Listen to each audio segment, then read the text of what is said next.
Anise ধীরে ধীরে বলল, রক্ত। রক্ত? আবার খটখট। সৌম্য বলল,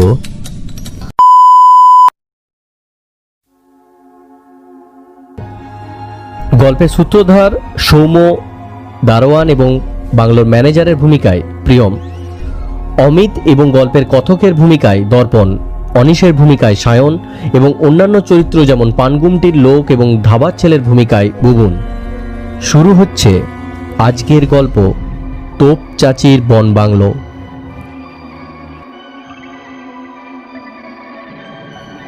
আমি বললাম, ওহ, মনে হয় আমাদের খাবার এসে গেছে। বাইরে গিয়ে দেখি সত্যিই তাই, সেই ছেলেটাই। খাবারের পার্সেলটা নিয়ে ছেলেটাকে আমি জিজ্ঞাসা করতে গেলাম যে এই বাংলোয় কোনো গণ্ডগোল আছে কিনা। তারপর ভাবলাম, ধুত, কি আর গণ্ডগোল থাকবে। এইসব জিজ্ঞাসা করলে ও আমাদের ওপর মনে মনে হাসবে, ভীতু ভাববে। তাই আর কিছু জিজ্ঞাসা করলাম না, শুধু বললাম, ভাই, রাতে তোমাদের ধাবা খোলা থাকে তো? ছেলেটা বলল, হ্যাঁ স্যার, সারা রাত খোলা। সারা রাত ট্রাক ড্রাইভাররা আসে তো। শুনে মনে মনে আশ্বস্ত হলাম। এই ঠান্ডায় আমাদের জন্য বাংলোয় খাবার দিয়ে গেল বলে ওকে কিছু বকশিস দিলাম। ছেলেটি খুশি হয়ে বলল, স্যার, যদি কিছু দরকার লাগে ফোন করে দেবেন, আমি এসে ঠিক দিয়ে যাব। ওকে বিদায় দিয়ে বাইরের দরজা বন্ধ করে আমাদের ঘরের দরজা বন্ধ করে বসলাম। সবারই মুখে একটা অস্বস্তি, তবু জোর করে স্বাভাবিক থাকার চেষ্টা করছিলাম। ইতিমধ্যে অন্য গদিগুলো তুলে দেখে নিলাম সেখানে কিছু আছে কিনা। না, সেখানে কিছুই নেই। আমরা তখন ওই খাটটাকে ধরাধরি করে আলাদা করে সরিয়ে রাখলাম। দুটো খাটেই আমাদের হয়ে যাবে। কিছুক্ষণের মধ্যেই ঘরের আবহাওয়া স্বাভাবিক হয়ে গেল। আবার গল্পগুজব চলতে লাগলো। একটু পরে আমি বললাম, চল খেয়ে নি। শীতের রাতে খাবার বেশিক্ষণ ফেলে রেখে লাভ নেই, ঠান্ডা হয়ে যাবে। সেই মতোই কাজ হলো। খাটের মাঝখানে খবরের কাগজ পেতে চারজনে চারটে কাগজের প্লেটে রুটি, স্যালাড আর অ্যালুমিনিয়ামের ফয়েলের বাটিতে চিকেন নিয়ে গোল হয়ে বসে খেতে লাগলাম। সবে খাওয়া শুরু হয়েছে, হঠাৎ ঘরে আলো নিভে গেল। সৌম্য বলল, মনে হয় লোডশেডিং, 8টা বেজে গেল মনে হয়। মোবাইল জেলে দেখলাম, হ্যাঁ, সত্যি 8টাই বাজে। একদম কাঁটায় কাঁটায় 8টায় কারেন্ট চলে গেল। আমরা মোমবাতি নিয়ে এসেছিলাম। মোমবাতি জ্বালিয়ে আবার খাটে এসে বসলাম। অমিত বলল, অনিশ, তুই বলছিলি না একটা কিছু অ্যাডভেঞ্চার হলে ভালো হয়? একটা কিছু হলো কিন্তু। অনিশ বলল, হলো না, এবার হবে। এই যে জিনিসটা দেখলি, এটাতে শেষ ভাবছিস কেন? সৌম্য বলল, চুপ কর তো, আমার একটু ভয় ভয় করছে। আমি বললাম, শুধু তোরই নয়, আমাদের সবারই একটু ভয় ভয় লাগছে। অনিশ বলল, আমার ভয় করছে না। ওরকম লাশ রক্ত আমি অনেক দেখেছি। এইসব একটু না হলে কি আর জমে? কথা শেষ হলো না, হঠাৎ দেখি অনিশের কথা বন্ধ হয়ে গেল। মুখ থেকে রুটির টুকরো পড়ে গেল। চোখগুলো বড় বড় হয়ে মুখটা বিকৃত হয়ে গেল। আমরা ভীষণ ভয় পেয়ে অনিশকে ধরে বলতে লাগলাম, কি হয়েছে তোর? কি হলো? সৌম্য বলল, মনে হয় ওর গলায় খাবার আটকে গেছে। আমি অনিশের পিঠে চাপড় মারলাম 2-3 বার, কিন্তু কিছু হলো না। আমরা কি করব ভেবে পাচ্ছিলাম না। অনিশ মাফলার জড়িয়ে একটা কম্বল গায়ে দিয়ে বসেছিল। এখন তো ভালোই ঠান্ডা। ওর উলের চাদরটায় দাগ লাগায় খুলে রেখেছিল বলে বাংলোর কম্বলটাই গায়ে জড়িয়ে বসেছিল। সৌম্য এবার ওর গলার মাফলার ধরে টান দিল, যাতে করে গলার কাজটা একটু আলগা হয়ে যায়। আমি কম্বল ধরে টানলাম, কিন্তু কিছুই খোলা গেল না। আমরা সবাই টানাটানি করে মাফলার আর কম্বল খুলে ফেলতেই অনিশ শ্বাস নিয়ে জোরে জোরে কাশতে লাগলো। দেখলাম হাঁপাচ্ছে, তার মানে নিঃশ্বাস নিতে পারছে। আমরা প্রত্যেকেই রীতিমতো ভয় পেয়ে গেছি। এবার এসব কি হচ্ছে? কম্বলটা খোলা যাচ্ছিল না কেন? অনিশেরই বা কি হলো? একটু ধাতস্থ হতে অনিশকে জিজ্ঞাসা করলাম, কি হয়েছিল? ওরকম করছিলি কেন? অনিশ একটু ধাতস্থ হয়ে বলল, হঠাৎ কে যেন আমার গলাটা টিপে ধরেছিল, নিঃশ্বাস নিতে পারছিলাম না। তাকিয়ে দেখি অনিশের গলায় রক্তাভ একটা দাগ, ঠিক যেন আঙুলের ছাপ। শরীরের কোনো অংশ জোর করে টিপে ধরে থেকে ছেড়ে দিলে যেমন আঙুলের ছাপ পড়ে, ঠিক তেমন। অমিত বলল, তা তুই গলাটা তো দেখাবি ইশারায়, বা মাফলার কম্বল খুলে ফেলবি। আমরা বুঝতেই পারছিলাম না কি হচ্ছিল। অনিশ বলল, আমি হাত নাড়াতে পারছিলাম না, মনে হচ্ছিল কেউ যেন হাত দুটো চেপে ধরে আছে।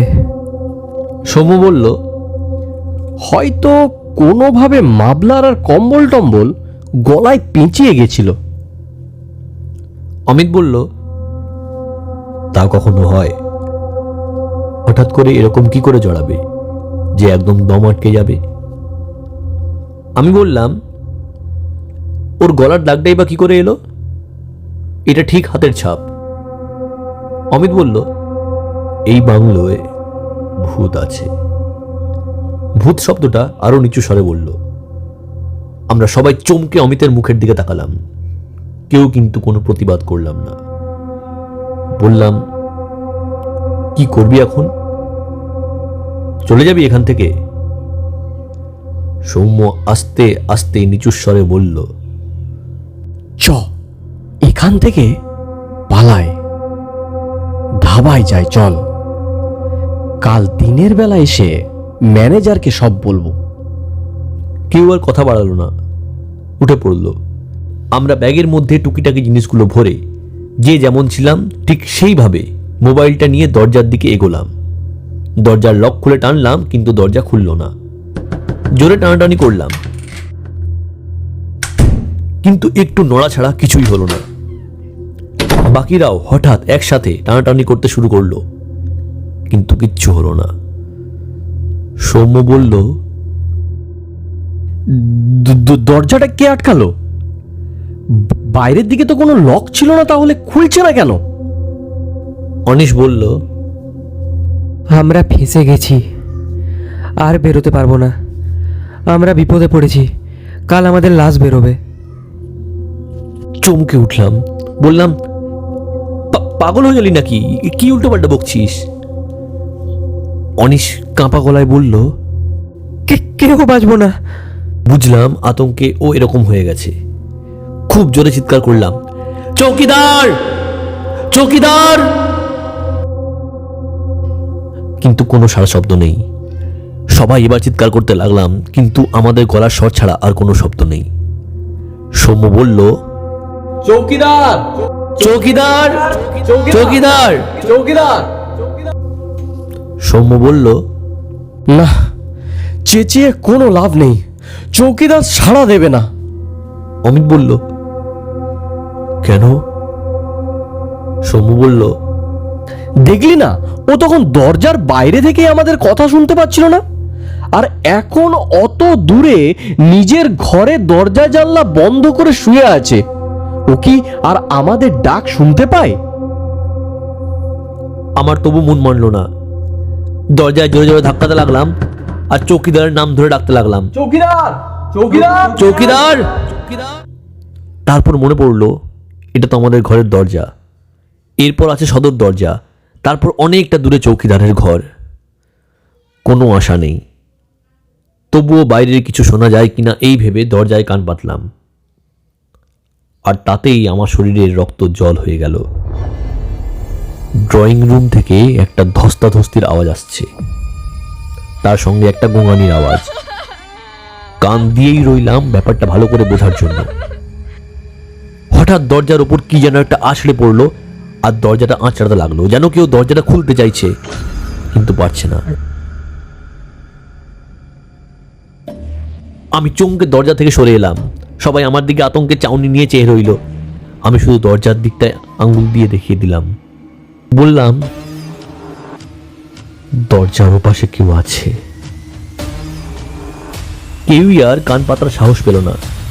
আমরা বুঝলাম এই দরজা আর খুলবে না। অমিত মোবাইলটা বার করে ফোন করতে গেল, কিন্তু কোনো নেটওয়ার্ক নেই। আমরা আর আমাদের মোবাইল চেক করলাম না, জানতাম কারোরই নেটওয়ার্ক থাকবে না। আমি ভয় কাটানোর জন্য বললাম, আমরা তো কেউ ভূত সচককে দেখিনি, হতে পারে গোড়া থেকেই সব আমাদের মনের ভুল।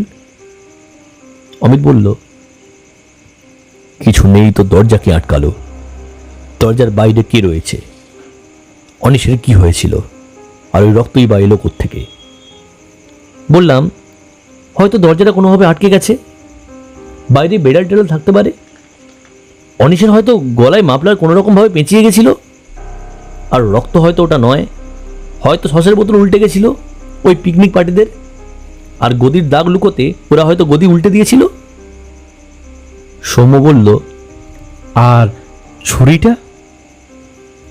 বললাম, ছুরিটা হয়তো আগে থেকেই ছিল গদির তলায়, কেউ হয়তো ভুলে রেখে গেছিল কখনো, গদির নিচের সস ছুরিতে লেগে যাওয়াতে মনে হচ্ছে রক্তমাখা ছুরি। আমি নিজে যুক্তিগুলো দিলেও নিজেরই খুব একটা জুৎসই লাগছিল না। তবুও স্মার্টফোন আর ইন্টারনেটের যুগে ভূত আছে বলে এত সহজে মেনেই বা কিভাবে নেওয়া যায়। ভয়ে ভয়ে আমরা আবার খাটে এসে বসলাম। বেশ কিছুক্ষণ কেটে গেল, কিন্তু কিচ্ছু হলো না। অমিত বলল, আমি বাথরুমে যাব, কেউ একজন দাঁড়াবি চল। আমি বললাম, অনিশা সৌম্য তোরা একসাথে থাক, আমি অমিতের সাথে যাচ্ছি। আমাদের ঘর আর বাথরুমের মাঝে একটা ছোট ঘর আছে। দুটো মোমবাতি নিয়ে দুজনে এগোলাম। একটা মোমবাতি নিয়ে অমিত বাথরুমে ঢুকলো, আমি ছোট ঘরটায় দাঁড়িয়ে রইলাম। বাথরুমে ঢুকেই সামনে বেসিন আর ডান দিকে শাওয়ার কল ইত্যাদি। দরজার বাইরে দাঁড়িয়ে থাকলে শুধু বেসিনটা দেখা যায়। আমি তাই বললাম, দরজা দিতে হবে না, তুই কাজ সেরে নে, আমি এখানেই আছি।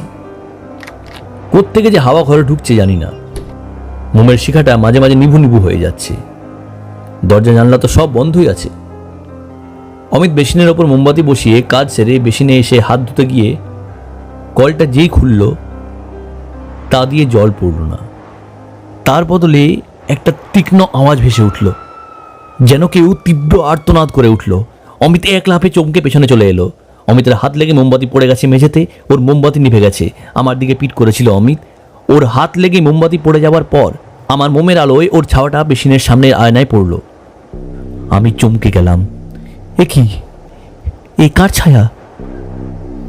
অমিতের জায়গায় যদি কোনো মেয়ে চুল খুলে দাঁড়িয়ে থাকতো, তবে তার ছায়াটা যেমন দেখতে লাগতো ঠিক তেমন লাগলো। অমিত চেঁচিয়ে আমার দিকে ফিরে থমকে গেল। আমি বললাম, কি হয়েছে, ওরকম করছিস কেন? অমিতের চোখে ভয়। বলল, বেসিনের আয়নায় দেখলাম তোর বদলে একটা মেয়ে মোমবাতি হাতে দাঁড়িয়ে আছে। আমার ভয়ে গলা শুকিয়ে গেল। কোন রকমে বললাম, আমি দেখলাম তোর সামনে যে ছায়াটা পড়লো সেটা একটা মেয়ের ছায়া। আমরা বাথরুমের দরজার কাছে দাঁড়িয়েছিলাম। অমিত এবার ওর মোমবাতিটা মেঝে থেকে কুড়িয়ে আমার থেকে আবার জ্বালিয়ে নিল।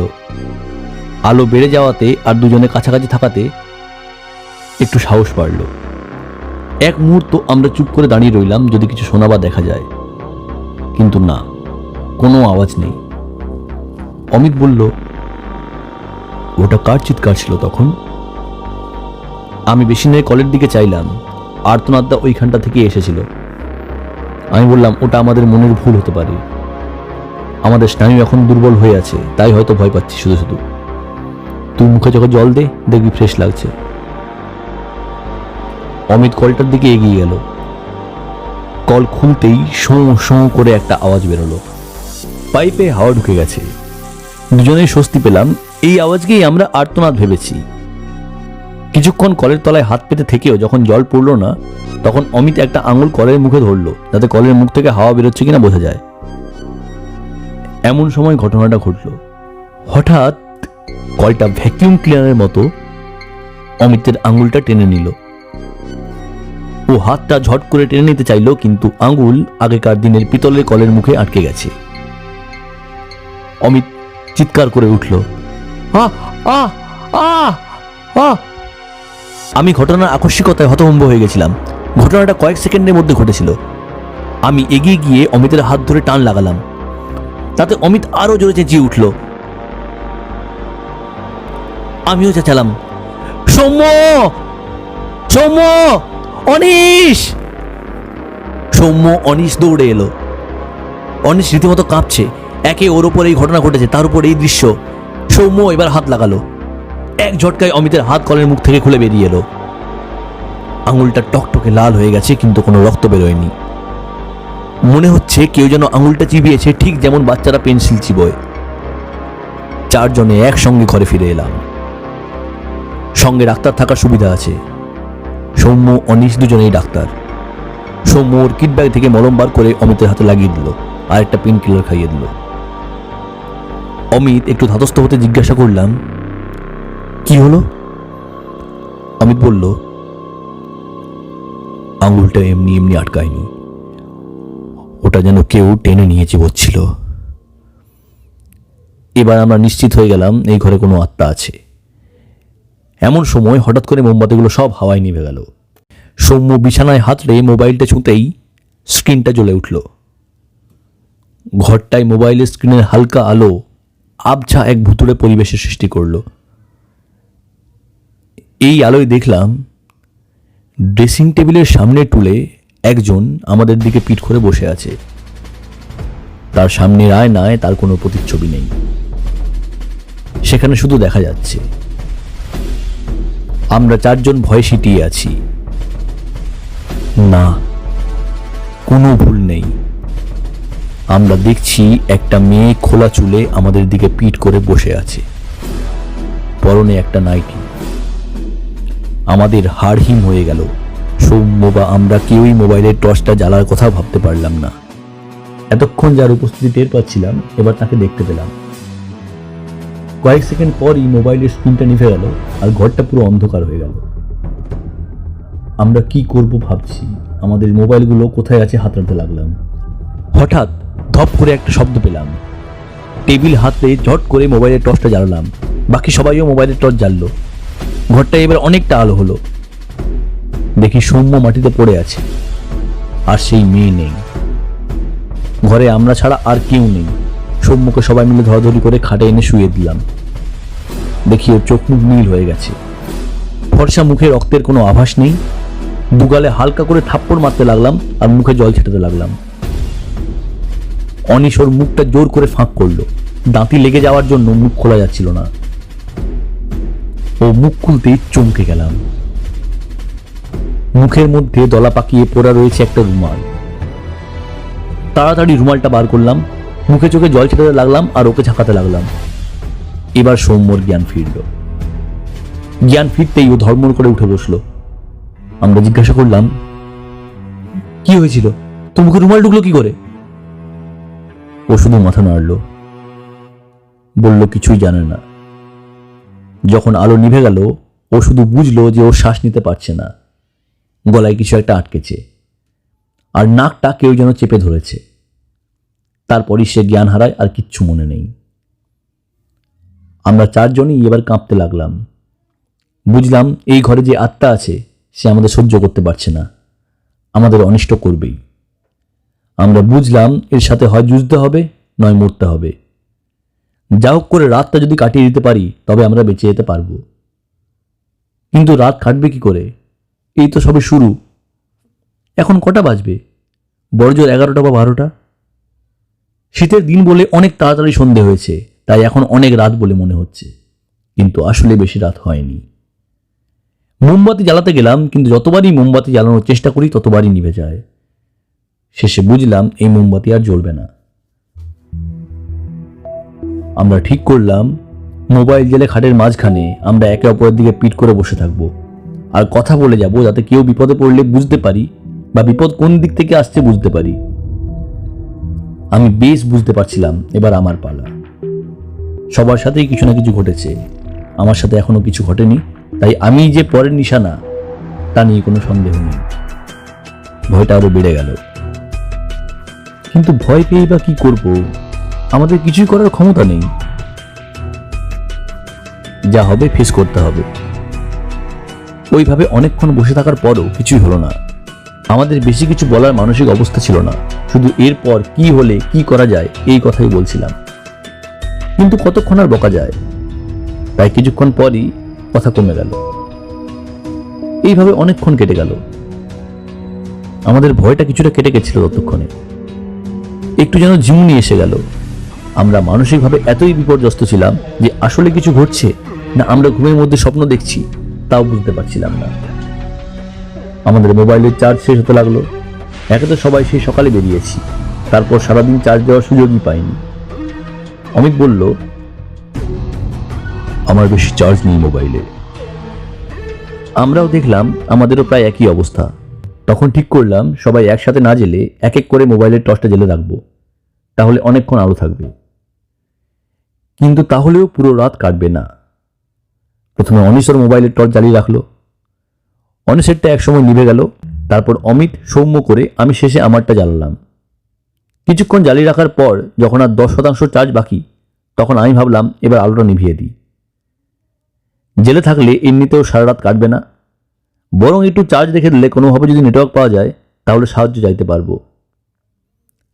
আলো নিভিয়ে দিতেই ঘর অন্ধকারে ডুবে গেল। অন্যরা ঢুলছিল। আলো নেভাতেও কেউ যখন কোনো কিছু বলল না, বুঝলাম সবারই চোখ লেগে গেছে। আমার ঘুম এলো না, চোখ বুজে বসে রইলাম। কিছুক্ষণ এরকম থাকার পর বুঝলাম আমার মুখে একটা গরম বাতাস লাগছে, যেন কেউ আমার ঠিক মুখের সামনে বসে আছে আর তার নিঃশ্বাস আমার মুখের ওপর পড়ছে। সচকিত হয়ে গেলাম, কিন্তু নড়ার বা আওয়াজ করার সাহস হলো না। আমি বাঁ দিকে কনুই দিয়ে অনিশের পিঠে খোঁচা দিলাম আর ডান দিকে অমিতকে, কিন্তু কেউ কোনো প্রতিক্রিয়া দেখালো না। ভীষণ ভয় পেয়ে গেলাম, ঝট করে মোবাইলের টর্চ জ্বালালাম। তারপরেই পিছন ফিরে দেখি তিনজনেরই ঘাড় কাত বা হেঁট হয়ে আছে। একে অপরের পিঠে ঠেসান দিয়েছিল বলে লুটিয়ে পড়েনি, কিন্তু তিনজনেরই কোনো জ্ঞান নেই। আমি অনেক ডাকলাম, ঝাঁকালাম, কিন্তু কেউ সাড়া দিল না। ওদের নিঃশ্বাস পড়ছে কিন্তু একদম অচৈতন্য হয়ে রয়েছে। বুঝলাম বিপদটা ওদের আর নেই, বিপদ এখন আমার। ওদেরকে অজ্ঞান করে দেওয়া হয়েছে যাতে আমাকে কেউ বাঁচাতে না পারে। আগের 3-3বার ব্যর্থ হয়েছে সেই মেয়ের আত্মা, অন্যরা ছিল বলে, কিন্তু এবার আর আমায় বাঁচানোর কেউ নেই। আমি নিরুপায় এখন, পাগলের মতো ভাবছি কি করা যায়। হঠাৎ মনে হলো ঘরে তো জানলা আছে, জানলা খুলে চিৎকার করে সাহায্য চাই। ছুটে জানলার কাছে গেলাম, পর্দা সরিয়ে জানলার কাঁচের পাল্লা ধরে টান দিলাম, কিন্তু কোনো নড়চড় হলো না। ঘরের একই দেওয়ালে দুটো বড় বড় জানলা, ব্রিটিশ আমলে। পা থেকে মাথার উপর পর্যন্ত কাঁচের পাল্লা বন্ধ, আর তার বাইরে লোহার শিক। জানলা ধরে অনেক টানাটানি করেও খুলতে পারলাম না। দেখে মনে হলো এই জানলা এখন আর খোলা হয় না। ফ্রেমে আর পাল্লার মাঝের ফাঁকটাও বুঝে গেছে রঙে। পাল্লা বন্ধ অবস্থাতেই এই ঘরে কোনো কালে রং করা হয়েছিল। একে মোটা দেওয়াল, তারপর জানলায় কোনো ফাঁক না থাকার জন্যই এই জায়গার মোবাইলের ক্ষীণ নেটওয়ার্কটা ঘরে একদমই নেই। বাকিদের মোবাইলের চার্জ শেষ হয়ে গেছে, আমারটাও শেষ হবে করছে। যা করার এর মধ্যে করতে হবে। টেবিলে স্টিলের জলের জগ রাখা ছিল, সেই জগটা নিয়ে মারলাম কাচের ওপর। ঝনঝন করে কাঁচ ভেঙে পড়ে গেল। সঙ্গে সঙ্গে মুখে কনকনে হাওয়ার ঝাপটা লাগলো। পরিষ্কার বাতাসে একটু সাহস বাড়ল। ভাঙা কাচের মধ্যে দিয়ে চিৎকার করলাম, বাঁচাও, বাঁচাও। আমার কথাটারই প্রতিধ্বনি হতে লাগলো। হঠাৎ মাথায় একটা বুদ্ধি খেলে গেল। জানলার বাইরে মোবাইলটা নিয়ে গেলে নিশ্চয়ই নেটওয়ার্ক পাওয়া যাবে। যদি কোনোভাবে একটা খবর পাঠানো যায় ওই ধাবায়, তাহলে বাঁচার সম্ভাবনা আছে। আমি তো বাইরে যেতে পারছি না, তাই মোবাইলে SMS লেখার অপশনে গিয়ে ইংরেজি হরফে হিন্দিতে লিখলাম, हमें बचाओ, जल्दी डाक बांग्लो में आओ, बंगाली 4 लड़के। ধাবার নাম্বার সেভ ছিলই। ওই নাম্বারে সেন্ড বাটন টিপে মোবাইল সমেত হাতটা জানলা দিয়ে বাইরে বার করে দিলাম যতটা সম্ভব। কিছুক্ষণ পর টিং করে একটা শব্দ পেলাম। তাড়াতাড়ি হাতটা ঢুকিয়ে দেখলাম স্ক্রিনে লেখা দেখা যাচ্ছে, মেসেজ সাকসেসফুলি ডেলিভার্ড। আমি জানলার সামনে দাঁড়িয়ে চিৎকার করতে লাগলাম আর মোবাইলের টর্চটা জেলে রইলাম। ঘরে আমার 3 অচৈতন্য বন্ধু ছাড়া কারোর উপস্থিতি বুঝতে পারছি না এই মুহূর্তে। কিছুক্ষণ পরই মোবাইল বন্ধ হয়ে গেল। এখন ঘর পুরো অন্ধকার, শুধু জানলা দিয়ে একটা আলোর আভা ঘরে আসছে। আমার তখন ভয়ের থেকেও বাঁচার আকুতি বেশি। মানুষ একটা সময় পর আর ভয় পায় না। অতীতে ফায়ারিংয়ের সামনেও মানুষকে হাসতে দেখা গেছে। ঠিক সেই সময় আমি বুঝতে পারলাম আমার সামনে একজন দাঁড়িয়ে আছে। আমি একদম জানলায় পিঠ দিয়ে সাঁটিয়ে দাঁড়িয়ে আছি। সেই ছায়ামূর্তি ধীরে ধীরে এগিয়ে আসছে।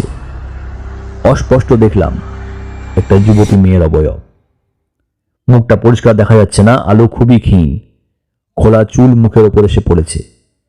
মেয়েটাকে দেখে এবার চমকায়নি। এই যে এই ঘরে আছে তা জানতাম, উদ্বেগ শুধু। এরপর কি? ছায়ামূর্তি এগিয়ে এলো, হেঁটে আসার মতো নয়, যেন হাওয়ায় ভেসে আসছে। একদম সামনে আসতেই এক ঝলক দেখলাম গলার কাছটায় কি একটা চকচক করছে মেয়েটার। রক্তই হবে। আমি চিৎকার করে মুখের সামনে আমার হাত দুটো এনে নিজেকে বাঁচাতে চাইলাম, কিন্তু কিছু একটা জিনিস আমার কান ধরে হ্যাঁচকা টান মারতেই আমি মেঝেতে গিয়ে পড়লাম। উঠবার চেষ্টা করতে গিয়ে দেখি আমার মুখে নরম কি একটা চেপে বসেছে। আমি উঠতে পারছি না। বালিশ! কেউ আমার মুখে বালিশ চাপা দিয়ে আমায় মারতে চাইছে। নিজেই পা হাত দিয়ে বালিশটা সরানোর চেষ্টা করতে লাগলাম, কিন্তু পারলাম না। কেউ যেন আমার বুকের ওপর বসে আমার মুখের ওপর বালিশ চাপা দিয়ে রেখেছে। হাত পা ছুঁড়লেও কারোর গায়ে তা লাগলো না। আমিও প্রাণপণে ধস্তাধস্তি করতে লাগলাম, কিন্তু আস্তে আস্তে দম আটকে আসতে লাগলো। গায়ে শক্তি নেই আর বুকটায় খুব কষ্ট।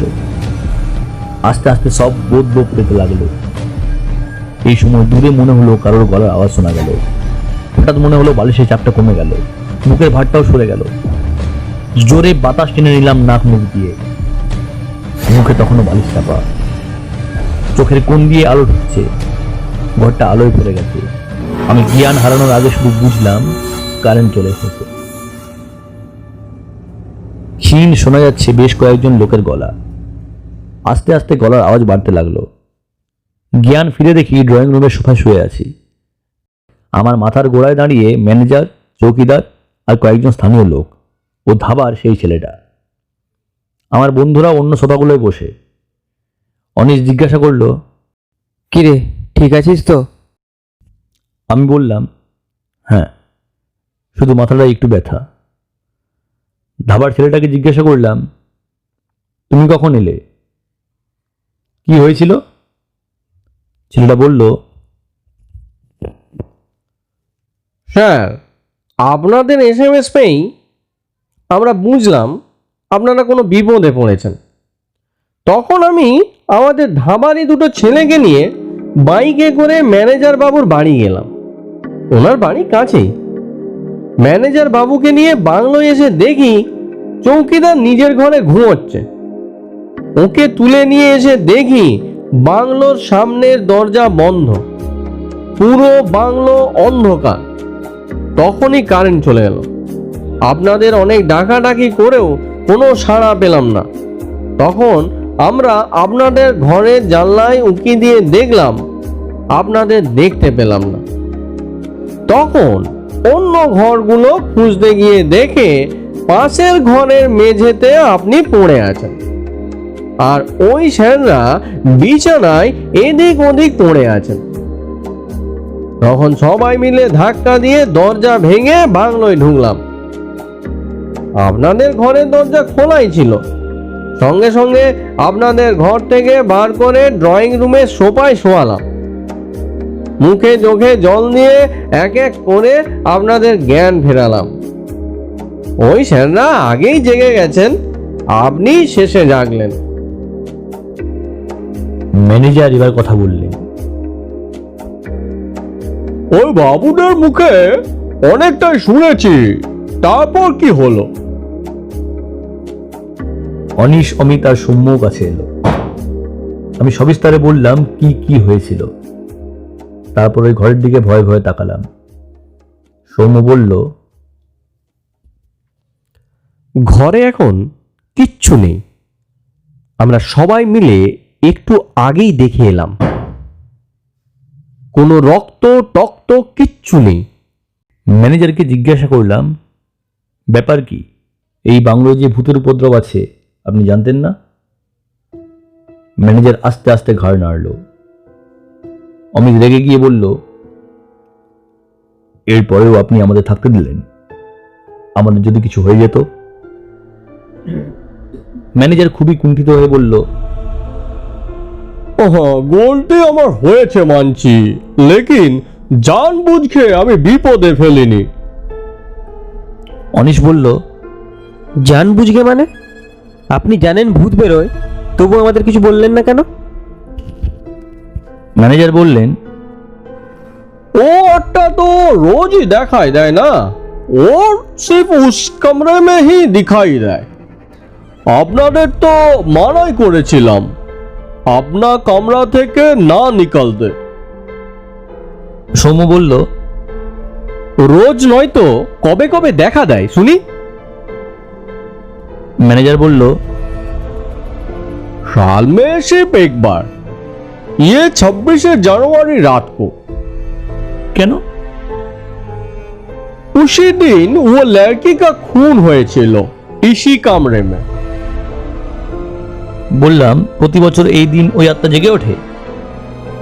ম্যানেজার বললেন, नहीं नहीं, पिछले 10 साल से वो दिखाई देनी, क्योंकि 10 साल ওই রুমে রাতে कोई থাকেনি।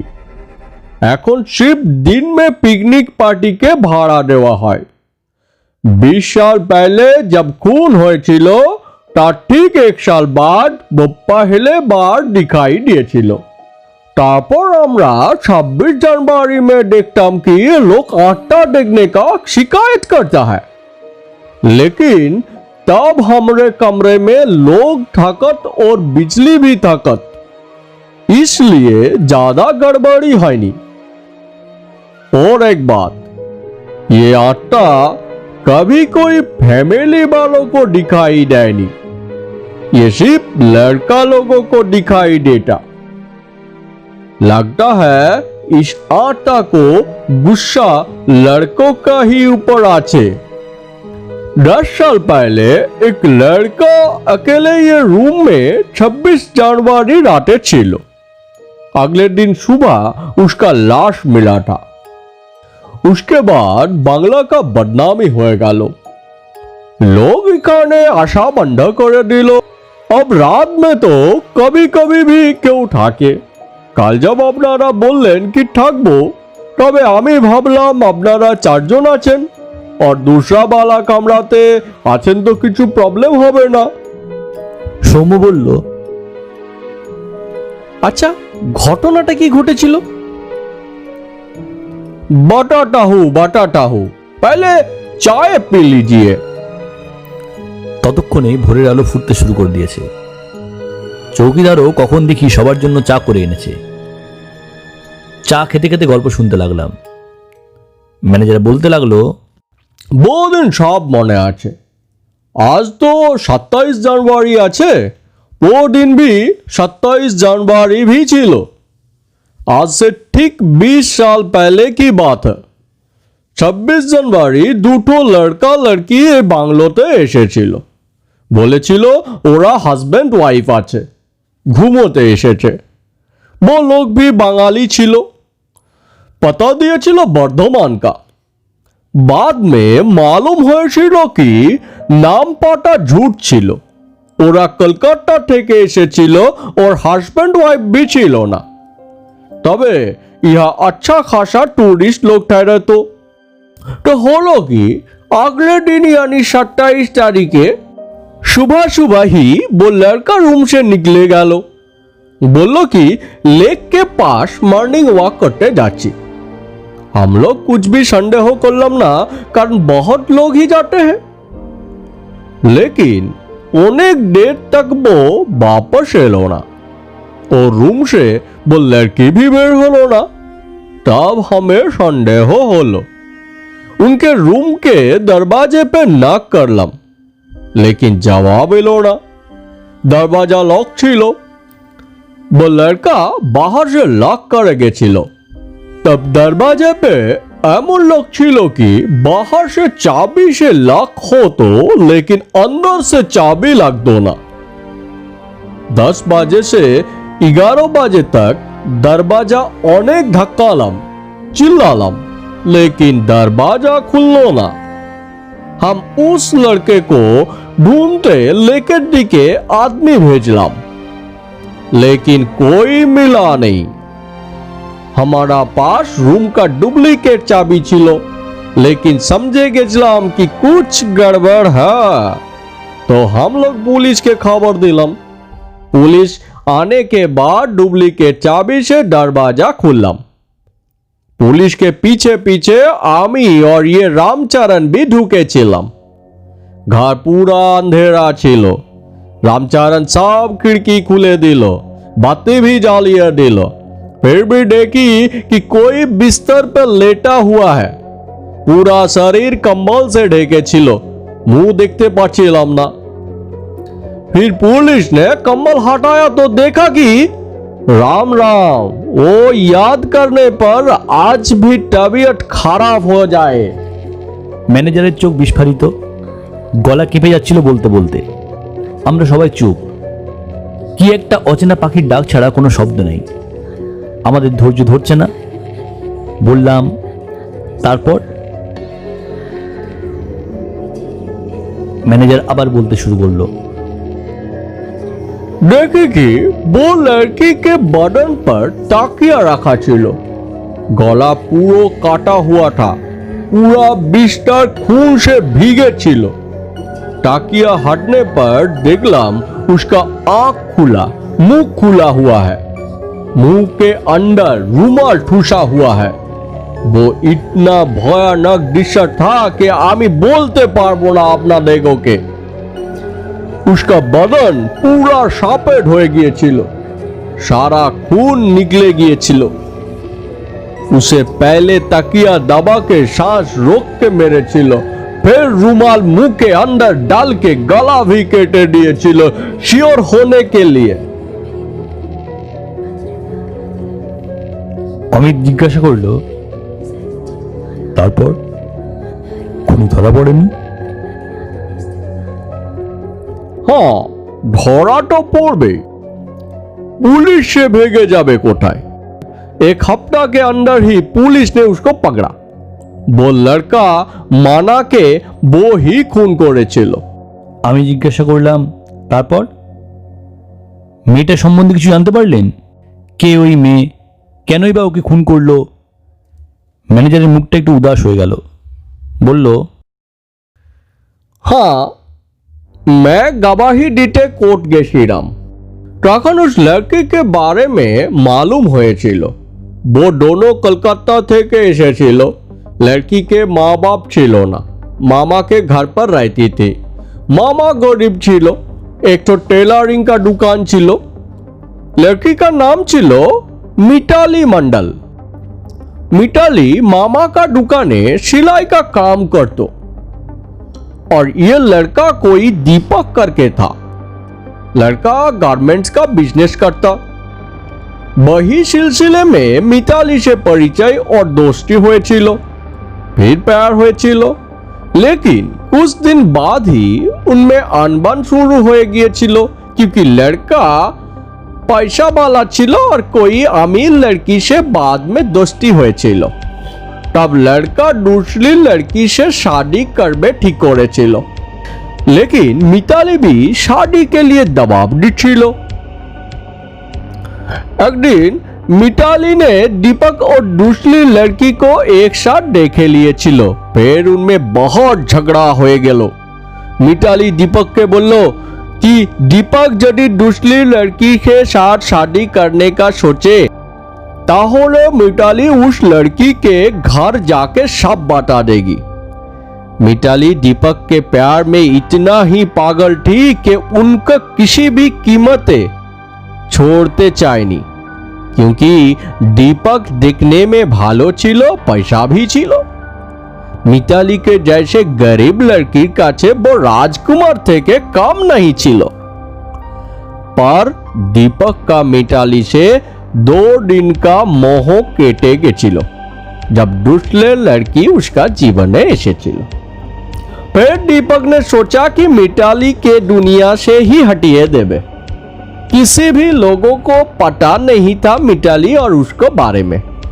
वो प्लान कर लो कि घूमने के बहाने में वो मिताली को एक तो कोई सुनसान जगह लिए जाबे, फिर उसको खून कर देवे। उस दिनों में ये जगह और भी सुनसान छिलो। दीपक मिताली को बोले छिलो कि उसका पिताजी ये शादी मानबे ना, इसलिए उन लोगों को भाग के कोई मंदिर में शादी करते हबे। मिताली अभी ये बात किसी को ना बताए, शादी करे ऐसे सबाई के बोलबे।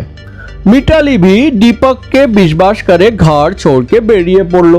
তবে দীপক উসে এখানে এনে খুন করে দিল। সৌম্য বলল,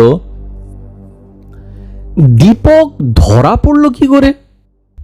ये भगवान का मेहरबानी छिलो।